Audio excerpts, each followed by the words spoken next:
Thus Solomon finished the house of the Lord and the king's house, and all that came into Solomon's heart to make in the house of the Lord. Trump's choice of reading this passage was no coincidence. He knows he is supposed to help build the third temple.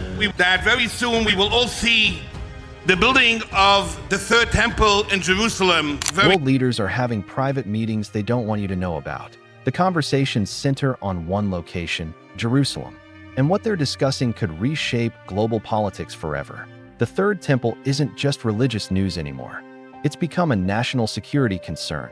Behind closed doors, in government buildings across the world, officials are asking the same question.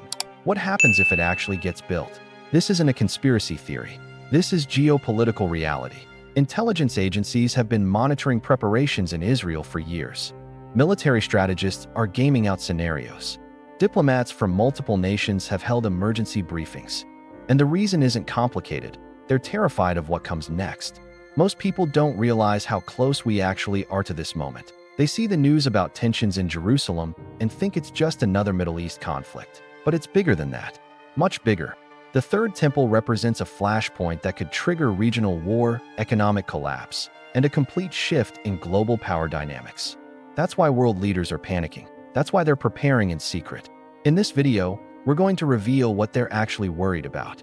We're going to show you the intelligence reports they don't want public. We're going to explain why a single religious structure could destabilize an entire region. And we're going to show you the timeline they're watching right now. Because here's what most people don't understand. This isn't about the distant future. This is about months, possibly weeks. The machinery is in motion.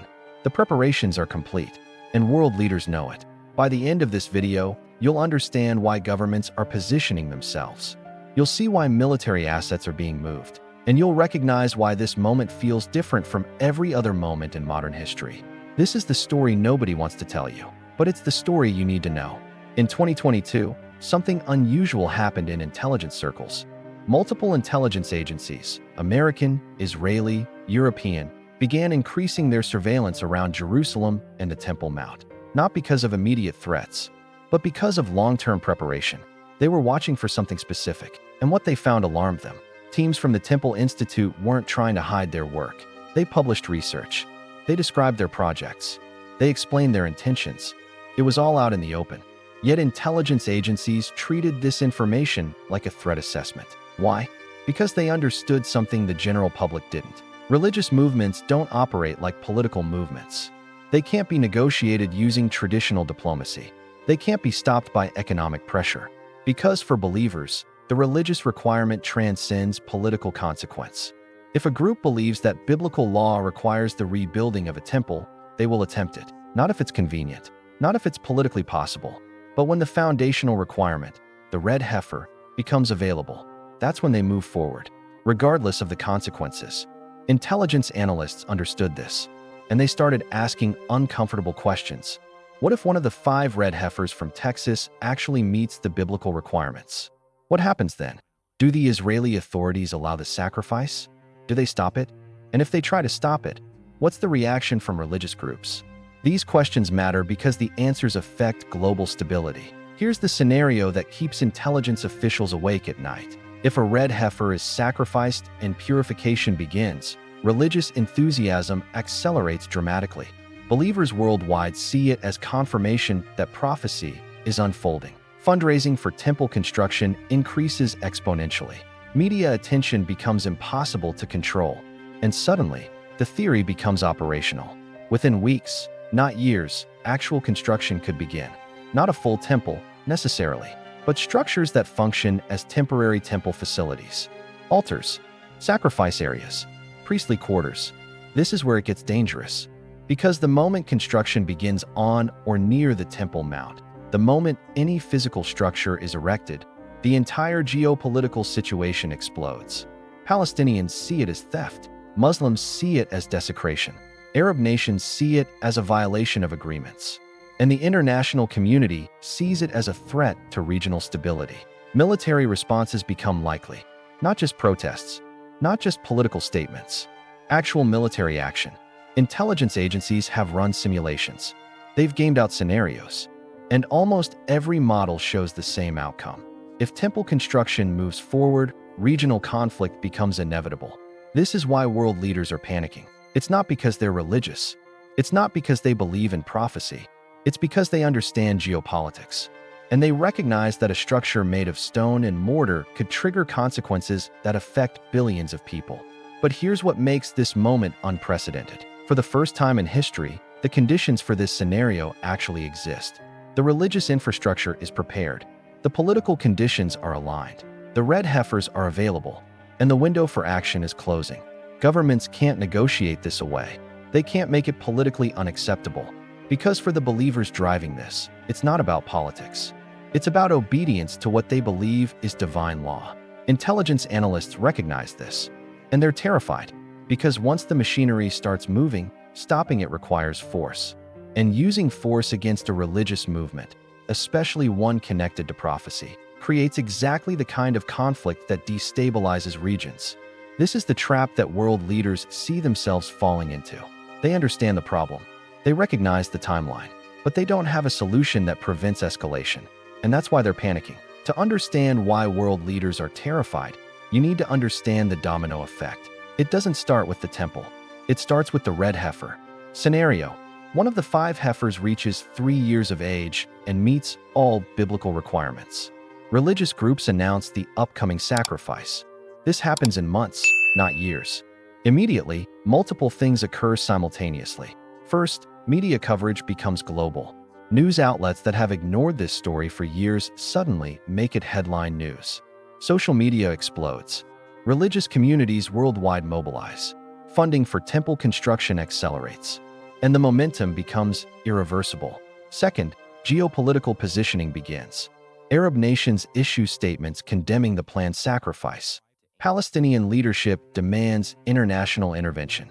The Jordanian WACS, the Islamic Trust managing the Al-Aqsa Mosque, formally protests, and international organizations start emergency sessions.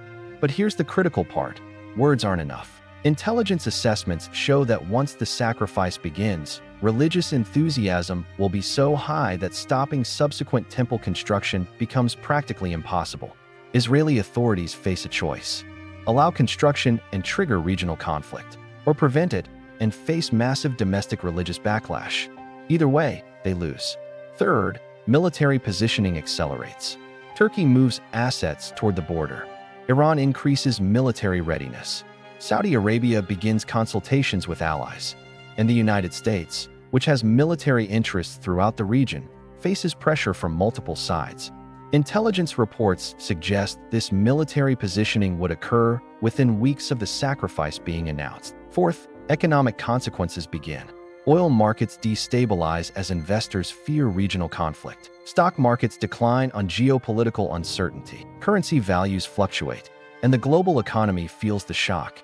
This is where most people don't realize how serious the situation becomes.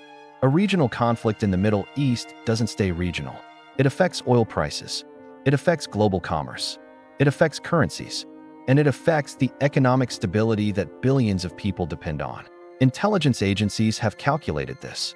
They understand that a temple-related conflict could trigger a domino effect affecting global economics. And that's why national security councils in multiple countries have elevated this to critical concern status.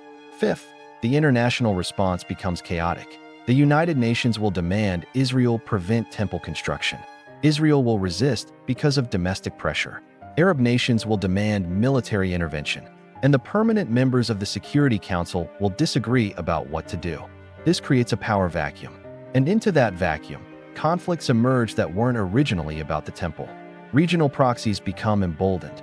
Non-state actors see opportunity. And what started as a religious dispute becomes a wider geopolitical conflict. Intelligence analysts call this the cascade effect. One event triggers multiple simultaneous responses, and the original problem becomes overshadowed by secondary conflicts. Here's what makes this scenario credible. It's not based on speculation. It's based on historical precedent. Every time a religious site became contested in the Middle East, similar patterns emerged. And every time, the consequences extended far beyond the immediate region. But this situation is different because the scale is larger. The Third Temple isn't just a disputed religious site. It's connected to prophecy beliefs that span multiple religions. It's connected to geopolitical tensions that have existed for centuries. And it's connected to resource competition that affects the entire globe. When you combine those elements, the domino effect becomes not just possible, it becomes likely. This is why world leaders are preparing. They're not hoping this doesn't happen. They're assuming it will, and they're trying to manage the consequences. But that's where they run into a problem that has no solution. Here's what keeps world leaders awake at night. There's no diplomatic solution to this problem. Normally, when geopolitical crises emerge, negotiation is possible. You can offer incentives. You can apply pressure. You can find compromises. But this situation is different because you can't negotiate with prophecy beliefs. If someone believes that biblical law requires the rebuilding of a temple, they won't accept a compromise. They won't settle for a symbolic gesture. They won't accept international pressure as a reason to delay. For believers, obedience to what they perceive as divine law transcends political consequence. Intelligence agencies understand this, and it terrifies them. They can't negotiate with the Temple Institute because the Temple Institute has made clear their intentions. They can't pressure Israeli authorities into stopping the preparations because Israeli authorities are allowing them. And they can't convince believers to wait because believers see this moment as the culmination of 2,000 years of waiting. This is the fundamental problem. Every traditional tool of diplomacy becomes ineffective when dealing with prophecy-driven movements. You can't apply economic pressure. You can't threaten military action. You can't offer political compromises. Because none of those things matter to someone driven by religious conviction. The only solution that might work would be prevention. Stop the red heifer sacrifice before it happens. Prevent the foundational requirement from being met. But that requires Israeli authorities to take action they're not willing to take. So world leaders are stuck. They can see the problem coming. They can predict the consequences. But they can't prevent it using traditional diplomatic tools. And military prevention would create the exact conflict they're trying to avoid. This is why some intelligence agencies have moved beyond traditional analysis. They're now asking existential questions. What if the goal isn't to prevent this? What if it's to manage the aftermath? This represents a fundamental shift in how world governments are thinking about this situation.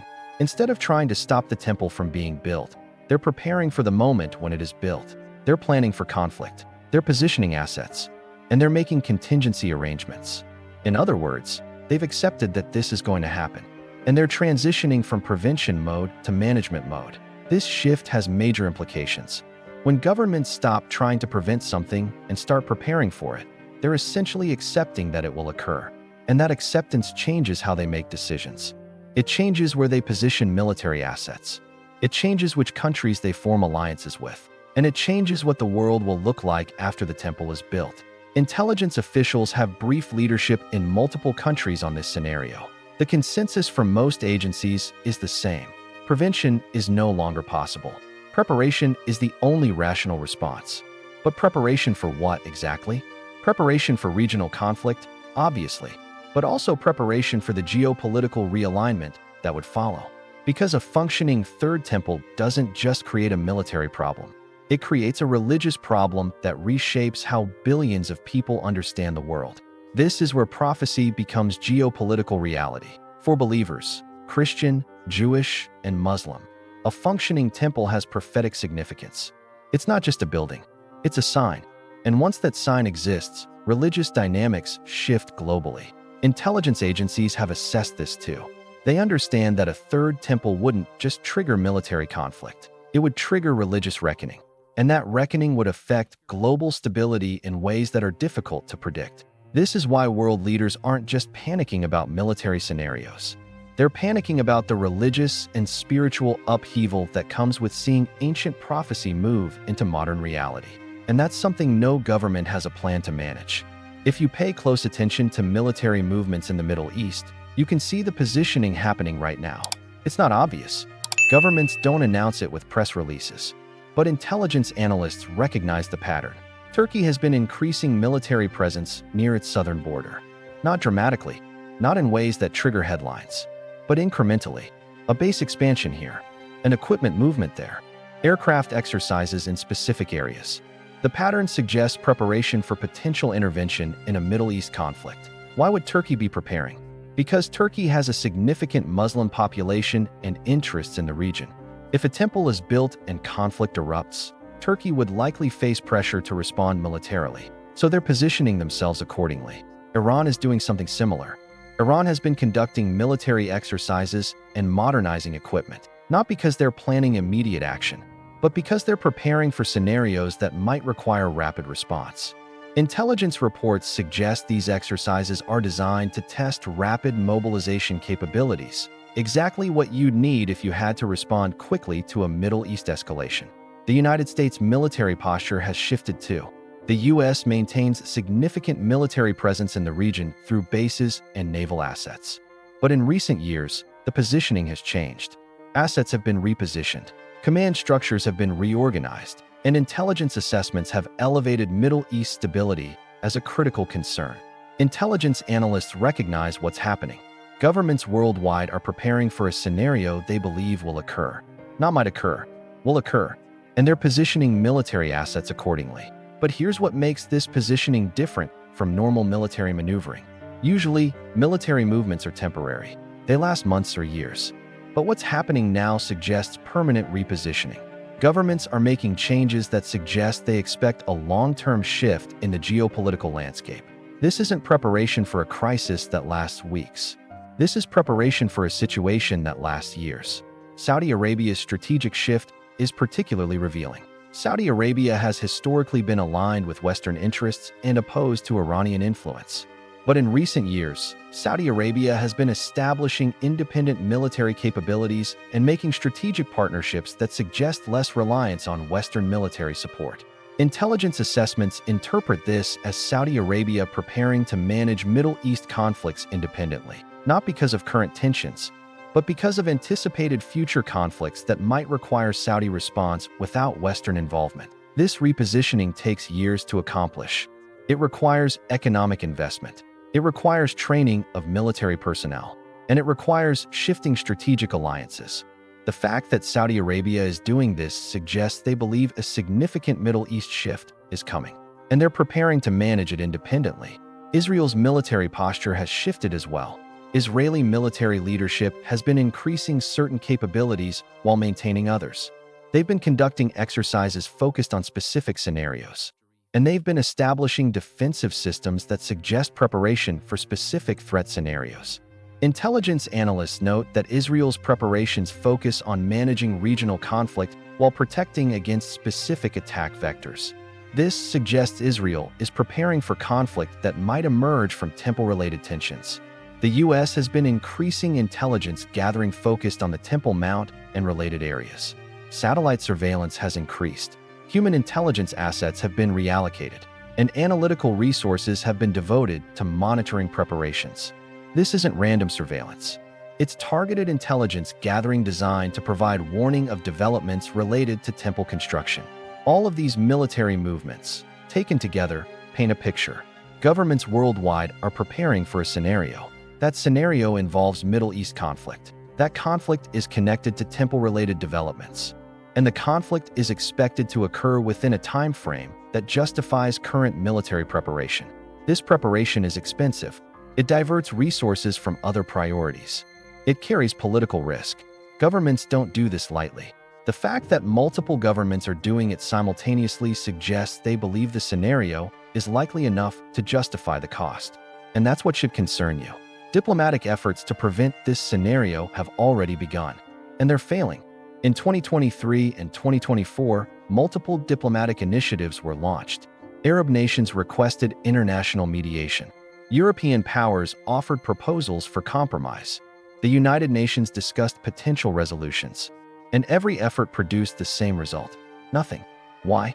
Because you can't compromise on something that's driven by religious belief. The Arab League proposed a solution: allow religious sites to remain under Muslim management in exchange for guarantees that no temple construction would occur. It was a reasonable diplomatic proposal. It addressed legitimate concerns on multiple sides, and it went nowhere. Why? Because for temple advocates, this proposal misses the fundamental point. They don't believe they have the right to negotiate about something they view as divine law. Either the temple gets built or it doesn't. But that decision isn't up for negotiation. European nations proposed a different approach: internationalize the Temple Mount. create an international body to oversee the site, allow multiple religions to have representation, and prevent any single group from controlling the location. Again, reasonable from a diplomatic perspective. Again, rejected by the stakeholders it was designed to address. Because internationalization would prevent the temple from being built. And that's unacceptable to those who believe the temple must be built. The United Nations approach was more traditional. Demand that all parties respect the status quo. Issue statements supporting peace. Create committees to oversee implementation. And hope that international pressure would prevent escalation. These approaches work when all parties share a common interest in avoiding conflict. But they don't work when one party believes conflict is acceptable because they're fulfilling divine law. This is where diplomacy breaks down. Diplomacy assumes that all parties can be reasoned with, that compromise is possible, that shared interest in peace can override other interests. But prophecy-driven movements don't operate on those assumptions. For believers, obedience transcends compromise. Intelligence agencies have recognized this, and their reports to world leadership reflect this reality. The conclusion from most intelligence assessments is the same. Diplomatic solutions are unlikely to prevent this scenario. This recognition has forced governments to shift from diplomatic to contingency planning. If diplomacy won't work, what will? The answer most governments have settled on is preparation for the consequences rather than prevention of the trigger. This represents a dramatic shift in international approach. For decades, the focus has been on preventing escalation in the Middle East. But with the Third Temple situation, governments have decided that prevention isn't possible. So they're shifting to damage control. They're preparing to manage the aftermath of conflict rather than prevent the conflict itself. This shift is visible in how governments are allocating resources. Money is being directed toward military preparation. Intelligence resources are being focused on early warning systems. Diplomatic corps are being briefed on contingency scenarios. But there's no diplomatic initiative focused on preventing temple construction, because world governments have concluded that prevention isn't feasible. This conclusion is historically significant. It represents the moment when the world shifted from trying to prevent a prophecy-driven event to accepting that the event will occur and preparing for the consequences. And that moment is happening right now. World economic leaders are having their own panic, separate from military and diplomatic concerns. They're calculating the economic cost of a Middle East conflict connected to temple construction. Intelligence reports suggest that if regional conflict erupts, oil markets would become severely disrupted. Not immediately, because most oil storage is maintained. But within weeks, if conflict persists, oil supplies would be affected, and oil price spikes would cascade through the global economy. Historical precedent is instructive. When conflicts have disrupted Middle East oil supplies in the past, global economic consequences have been severe. The 1973 oil embargo created an energy crisis globally. The 1991 Gulf War created market instability that lasted years. And the 2011 Libyan conflict created supply uncertainty that affected energy prices worldwide. A sustained Middle East conflict connected to temple construction could trigger consequences on a larger scale. Why? Because such a conflict wouldn't be localized. It would involve multiple nations. It would affect multiple trade routes. And it would persist longer than regional conflicts that don't carry religious significance. Economic analysts have calculated the potential cost.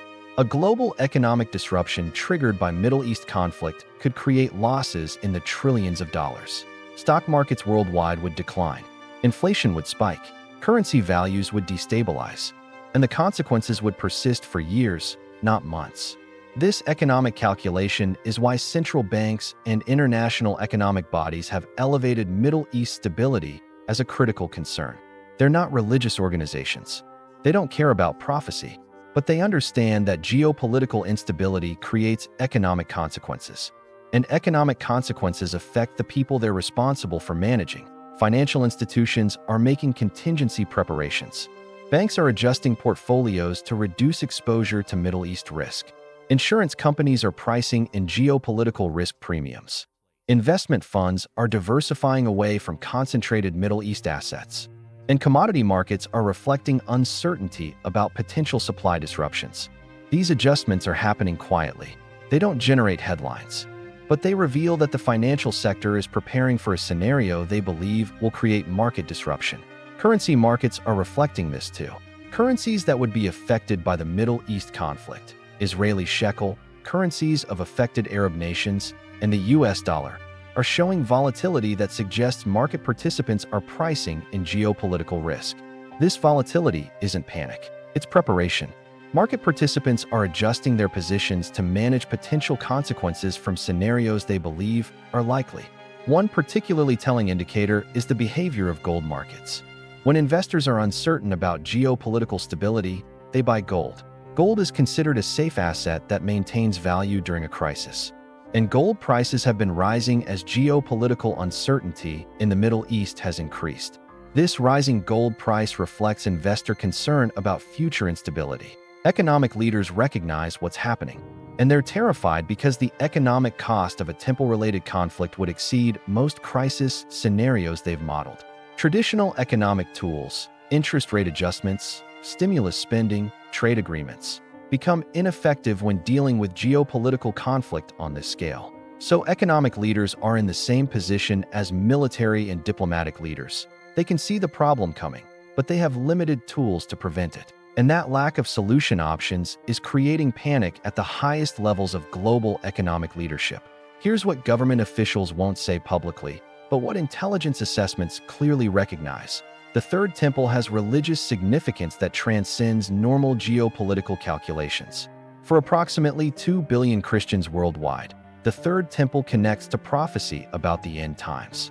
It's not just a building, it's a sign, and a functioning temple would be interpreted by significant portions of Christianity as evidence that prophecy is unfolding.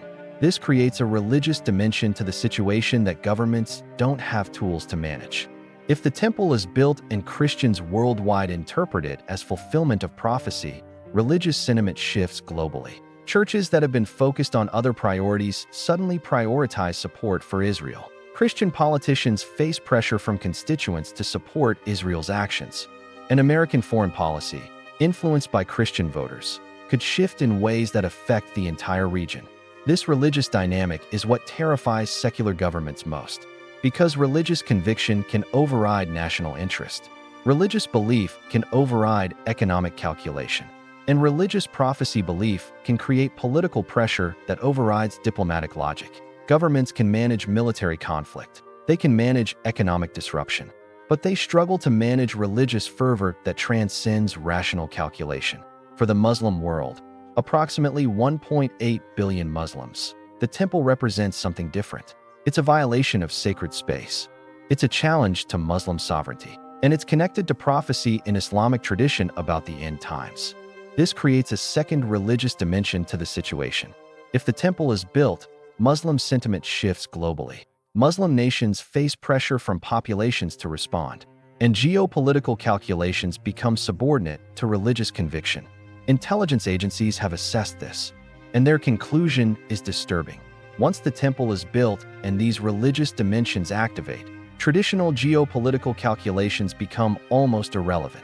Nations that would normally avoid conflict because of economic cost might choose conflict because of religious pressure from their populations. Leaders who would normally pursue diplomatic solutions might face domestic pressure to pursue military responses. In other words, religious conviction could override the calculations that normally prevent escalation. This is why world leaders are so concerned. They're not just worried about military conflict. They're worried about religious fervor that could drive military conflict regardless of economic cost. They're worried about prophecy belief affecting political decision-making in ways that increase instability. And they have virtually no tools to manage this. Intelligence agencies have recommended that world leaders prepare for the possibility that rational geopolitical calculation will be overridden by religious conviction. And that preparation means accepting that conflict might occur even though it's economically irrational.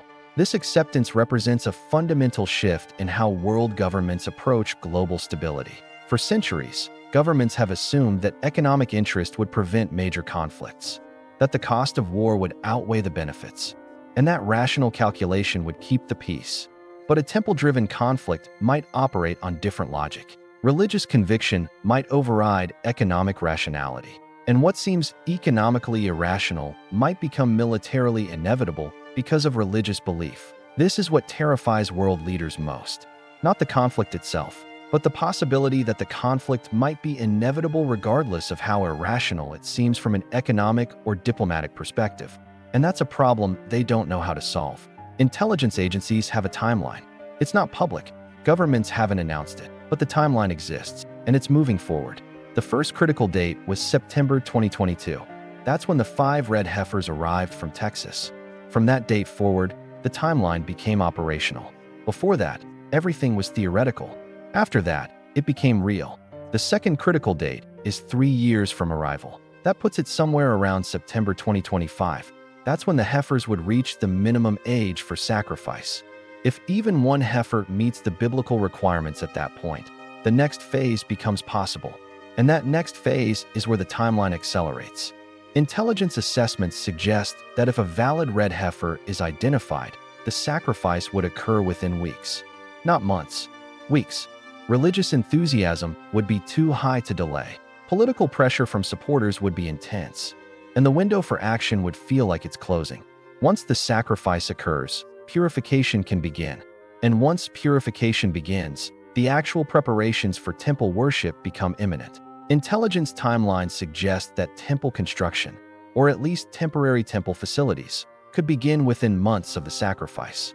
Not because governments allow it, but because the religious movement would push forward regardless of governmental approval. This is where geopolitical consequences become inevitable.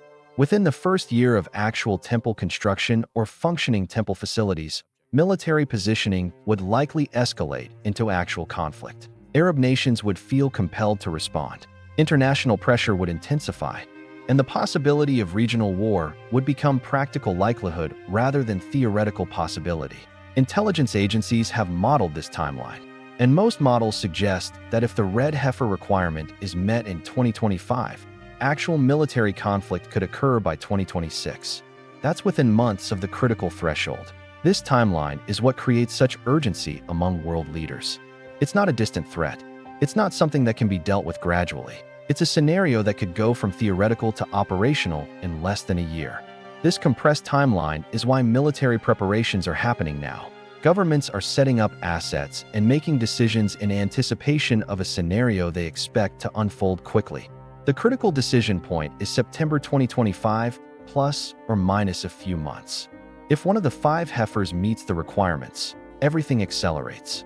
If none of them do, the timeline extends. Believers would continue raising animals. They would continue preparing, and they would wait for the next opportunity. But intelligence agencies are betting on the requirement being met, and they're preparing for that outcome. What happens in the months between now and September 2025 will determine whether the timeline continues or gets delayed. Watchers are monitoring the heifers closely. Religious groups are tracking their progress, and governments are preparing for the moment when one of them reaches the age and condition necessary for sacrifice. The clock is ticking, not toward an event that will definitely happen, but toward a decision point. And at that decision point, history could shift in ways that affect billions of people. Intelligence agencies recognize this, and that recognition is why they're panicking, because they can see the timeline. They can predict the likely outcomes, but they can't stop the clock from moving forward. Here's what keeps intelligence officials awake at night. There's a moment coming, soon. And after that moment, everything becomes irreversible. That moment isn't the temple being built. It's not the conflict being fought. It's the moment when a red heifer is sacrificed and purification begins. Because once that happens, the religious movement has moved from preparation to action. The prophecy has moved from prediction to reality. And the world has entered a phase that can't be undone. You can't ring the bell of prophecy fulfillment. Once believers see the first step of the prophecy, the red heifer sacrifice, they will push forward regardless of consequences, regardless of governmental opposition, regardless of economic cost, regardless of military threat. Because for them, the prophecy is unfolding, and no government force can stop prophecy. This is the fundamental reality that terrifies world leaders. It's not that they can't prevent the temple from being built. They might be able to, with enough military force. But the force required would be massive, and the religious backlash would be enormous. And most importantly, preventing it would only delay the inevitable, because believers would eventually try again. And the next time, political circumstances might be even more favorable. So some intelligence analysts have concluded that the best-case scenario is now off the table. Prevention isn't realistic. The only remaining question is, how do you manage the transition after the prophecy begins to unfold? And that's a question that doesn't have a good answer. Because once the transition begins, the world is genuinely in uncharted territory. History won't provide a clear guide. Diplomacy won't resolve it. Military power might manage the immediate conflict, but it won't solve the underlying religious and political dynamics. What comes after the temple functions for the first time in nearly 2,000 years? Nobody knows. And that's what really frightens world leaders. We're approaching a moment when something that seemed impossible becomes real. And the consequences for the Middle East, for global stability, for how billions of people understand the world, are incalculable. The timeline is closing. The decision point is approaching. And the world is preparing for a transformation that nobody fully understands. Watch what happens, because history is moving forward.